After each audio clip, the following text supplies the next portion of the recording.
जननी जन्म सौख्यानां वर्धनी कुल संपदां पदवी पूर्व पुण्यानां लिख्यते जन्म पत्रिका आदित्याय च सोमाय मंगलाय बुधाय च गुरु शुक्र शनिभ्यश्च राघवे केतवे नमः गजाननं भूतगणादि सेवितं कपित्त जम्बो फलसार पक्षिदं उमासुदं सोह विनाश कारणं नमामि विघ्नेश्वर पादपंकज महागणपति துணை கொண்டு நவகிரக தேவதா துணை கொண்டு உலகெங்கும் வாழக்கூடிய நெக்ஸ்ட் ஜென் நேயர்கள் அனைவருக்கும் வணக்கம்.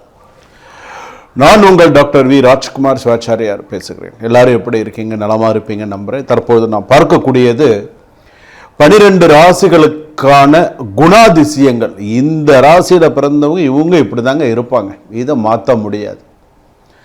இது எல்லாருமே ஆவலாக ஒவ்வொருத்தரும் தெரிஞ்சுப்பீங்க என்றதில், ஐயோ என் ராசிக்கு என்ன சொல்ல போகிறாங்க, மேஷத்துக்கு என்ன சொல்ல போகிறாங்க, மிதுனத்துக்கு என்ன சொல்ல போகிறாங்க, சிம்மத்துக்கு என்ன சொல்ல போகிறாங்க அப்படின்னு ஒரு உத்வேகத்தோடு இருப்பீங்க. ஸோ நம்ம ராசிக்கு என்ன சொல்கிறாங்க, எப்படி கரெக்டாக சொல்கிறாரா சார் அப்படின்னு சொல்லி ரொம்ப ஆவலாக எதிர்பார்க்கக்கூடிய ஒரு சூழ்நிலை. இதையே நான் இந்த ஒரு கண்டென்ட்டாக இந்த ஒரு கான்டென்ட் வந்து எப்படின்னு கேட்டிங்கன்னா, இது எல்லாருக்குமே வாழ்க்கையில் தேவையானது. இப்போது ஒரு ஜாதகம் பார்க்குறீங்க, ஒரு கல்யாண பொருத்தம் பார்க்குறோம். நம்ம கல்யாண பொருத்தம் பார்க்கும்போது பொண்ணு வீட்டுக்காரங்க மாப்பிள்ளை வீட்டு ஜாதகத்தை காட்டும்போது என்ன தெரியுமா கேட்பாங்க, சாமி இந்த பையன் நல்ல கேரக்டரா அப்படின்னு கேட்பாங்க. இவன் எப்படி இவன் வச்சு பார்த்துப்பானா, பொண்ணை கடைசி வரைக்கும் வச்சு பார்த்துப்பானா, இவன் கேரக்டர் நல்ல கேரக்டரா, சிகரெட்டு பிடிப்பானா, தண்ணி இன்னி அடிப்பானா, எப்படி இருப்பான் அப்படின்லாம் சில பேர் கேட்பாங்க. நீங்கள் ஒரு சில படத்தில் கூட என் கேரக்டரையே புரிஞ்சுக்க மாட்டேங்கிறிய கேள்விப்பட்டிருக்கீங்களா? ஒரு சில படங்களில் சொல்லுவாங்க என்ன கேரக்டர். ஸோ இப்போ சத்யராஜ்னு நினைக்கிறேன், அவர் தான் சத்யராஜ் சார் தான் நினைக்கிறேன். என் கேரக்டரையே புரிஞ்சுக்க மாட்டேங்கிறேன். என்னையா உன் கேரக்டர் சொல்லியா, நான் தெரிஞ்சுக்கிறேன், இப்போ தெரிஞ்சுக்கிறேன், உன் கேரக்டர் என்னையா சொல்லியா, நான் தெரிஞ்சுக்கிறேன் அப்படின்னு தான் இன்றைக்கி இந்த 12 ராசிக்கும் எப்படியும் அதாவது சத்யராஜ் சாராக இருந்தால் கூட 12 ராசியில் ஒரு ராசியில் அவரும் பிறந்திருப்பார் இல்லையா, தெரிஞ்சிடும் இல்லையா யார் எப்படி என்ன சொல்கிறாங்க என்ன அப்படிங்கிறது. ஏன்னா அவங்கெல்லாம் வந்து ஒரு லெஜெண்ட், அவங்கெல்லாம் சத்யராஜ் சார்லாம் ஒரு லெஜெண்ட். அவங்களாம் அவங்கவுங்க ஃபீல்டு. எதுக்காக இந்த ஒரு வார்த்தையை நான் எடுத்தேன்னா, அந்த வார்த்தையை அவர் அடிக்கடி பயன்படுத்த, என் கேரக்டரையே புரிஞ்சுக்க மாட்டேங்கிறீ சொல்ல ஏதோ ஒன்று சொல்லுவார். அது எனக்கு அது ஃபுல்லாக தெரியல, ஏன்னா நான் ரொம்ப அதெல்லாம் பார்க்குறதில்ல. ஸோ அதனால் சொல்கிறேன். ஸோ அப்போ இந்த 12 ராசிக்கான குணாதிசயங்கள் என்ன அப்படிங்கிறத நம்ம தெரிஞ்சுக்க போகிறோம். இது மானுக்கும் பொருந்தும் பெண்ணுக்கும் பொருந்தும். ஆணுக்கு மட்டும்தான் இல்லை, பெண்களும் இந்த மாதிரிலாம் இருக்காங்க. இப்படி தான் இல்லையா, போய்கிட்டே இருறா, இப்போல்லாம் வந்து மரியாதையே கிடையாது. இப்போல்லாம் போடா எல்லாம் உன்ன மாதிரி 1000 பேரை பார்த்தாச்சு அப்படிங்கிற மாதிரி தான் இப்போல்லாம் தைரியமாக பேசுதுங்க எல்லாம் பொண்ணுங்களாம். அதெல்லாம் நீங்கள் பார்க்கக்கூடிய பெண்கள் 30 வருஷத்துக்கு முன்னாடி 25 வருஷத்துக்கு முன்னாடி இருக்கக்கூடிய பெண்கள் அந்த பாவாடை தாவணி அந்த ஒரு அடக்கத்தோடு ஒரு நார்மலாக அப்போ பார்த்த பெண்கள் வேறு. இப்போ 2K கிட்ஸுங்கிறான், 3K கிட்ஸுங்கிறான், புரிய மாட்டேங்குது ஒன்றும். போடா அப்படின்ட்டு போகுதுங்க.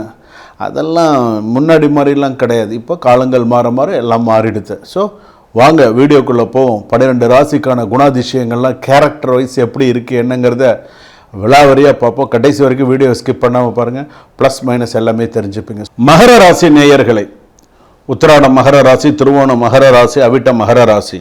Slow but unstoppable. மகர ராசிக்காரர்கள் ஸ்லோவாக வருவாங்க, ஆனால் வந்தால் டாப்பில் தான் இருப்பாங்க. உண்டா இல்லையா? ஸ்லோவாக தான் வருவாங்க, ஆனால் டாப்பில் வருவாங்க. இவர்கள் பேச மாட்டாங்க, ஒர்க்கில் ப்ரூவ் பண்ணுவாங்க. இதெல்லாம் உண்டா இல்லையாங்கிறது இதை பார்க்கக்கூடிய நேயர்களுக்கு தெரியும். இவர்கள் பேச மாட்டாங்க, ஒர்க்கில் ப்ரூவ் பண்ணுவாங்க. சீரியஸ் ப்ளஸ் டிசிப்ளின்டு பர்சன், ஆனால் அந்த கோல் ஓரியன்டாக இருப்பாங்க. ஃபீலிங்ஸ் வெளியில் காட்ட மாட்டாங்க. ஹார்ட் ஒர்க்கில் லைஃப் பில்டப் பண்ணுவாங்க. உண்டா இல்லையாங்கிறது உங்களுக்கு தெரியும்.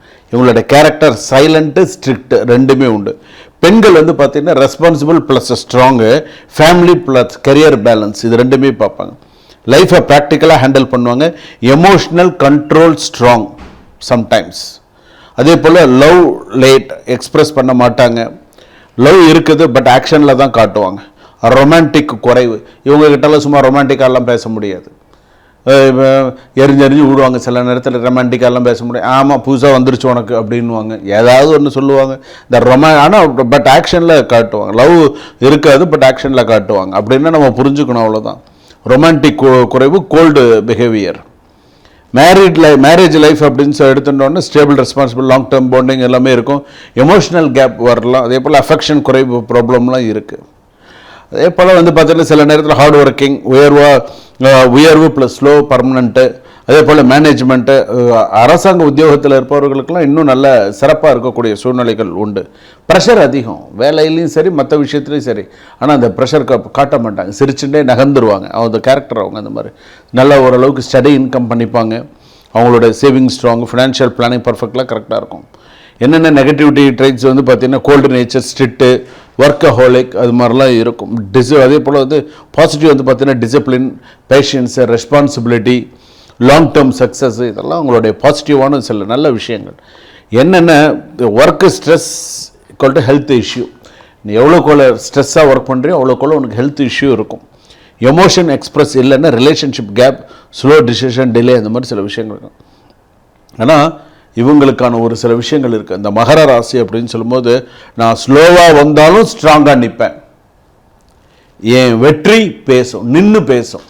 என் வெற்றி நின்று பேசும், காட்டுறேன் நான் யாருன்னு காட்டுறேன், நான் நின்று பேசும். முயற்சி தான் என் வெற்றி, தாமதமானாலும் தப்பாது, அதுதான் என் குணம், நீ வேணா பார், இதுதான் என்னுடைய விஷயம் அப்படிங்கிற.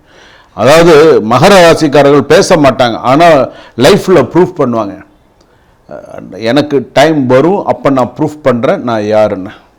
இவர்களை மாற்ற முடியாது. இவர்களை புரிஞ்சுக்கிட்டால் பேஷன்ஸ் வேணும், ரொம்ப பொறுமை வேணும். மகர ராசிக்காரங்களை புரிஞ்சுக்க ரொம்ப பொறுமை வேணும். அப்போ தான் வந்து அந்த பொறுமை ரொம்ப சக்ஸஸ் ஆகும். எப்போவுமே கால பைரவர் வழிபாடு பண்ணுங்கள்.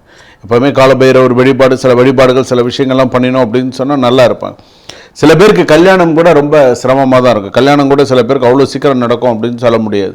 கல்யாணம் கூட லேட்டாக தான் சில பேருக்கு நடக்கும். சில பேர் கல்யாணமே ஆகாமல் இருக்கிறவங்க, சில பேர் கல்யாணம் ஆகி குழந்தைகள், கணவன் மனைவி அப்படின்னு இருக்கக்கூடியவர்கள்லாம் இருப்பாங்க. என்னென்னா இது சேரணும்.